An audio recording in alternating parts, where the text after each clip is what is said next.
Já parou para pensar sobre quem inventou o cartão de crédito e como nasceu o mercado de pagamentos?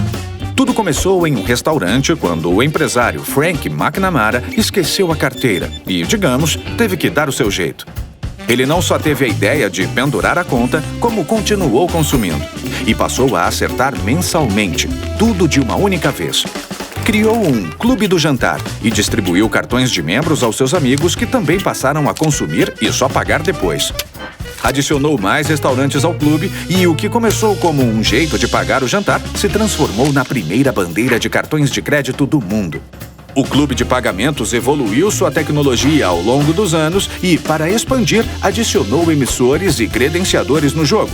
Os emissores ficaram responsáveis por distribuir cartões a milhares de pessoas, aumentando, com isso, os membros do clube. Hoje em dia, se você tem um cartão de crédito bancário, significa que seu banco atua como emissor da bandeira. Já os credenciadores passaram a ser os responsáveis por adicionar mais comércios ao clube. Como?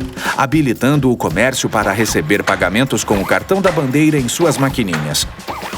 Hoje, quando você realiza uma compra, significa que a maquininha do comércio é compatível com o seu cartão. E é justamente a bandeira que faz a mediação das operações de venda e dá as regras do mercado de cartões.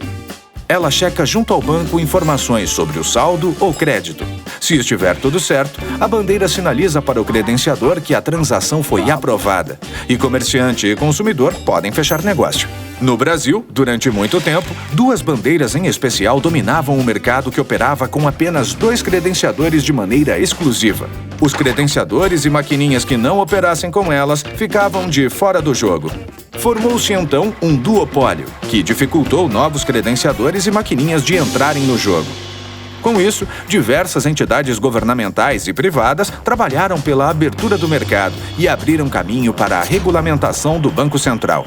Dessa forma, o mercado expandiu e maquininhas foram liberadas a passar cartões de bandeiras diferentes. Cada credenciador passa a oferecer um tipo de vantagem. É débito, crédito, pagamento à vista ou parcelado? Esta aqui é a mais barata no crédito à vista, mas custa caro no débito. A outra é barata no débito, mas pega pesado nas parcelas. Já essa aqui é cara no crédito à vista, mas é a melhor opção para compras parceladas. No fim das contas, o comércio acabou com um monte de maquininhas e os credenciadores com produtos que brigam entre si por tarifas mais baixas. Se por um lado os credenciadores começaram uma busca sem fim por formas de diferenciarem seus serviços, por outro, o mercado de pagamentos cresceu tanto que chamou a atenção de outras empresas de fora desse negócio. Criar um meio de pagamentos não é tão fácil assim, mas também não é impossível.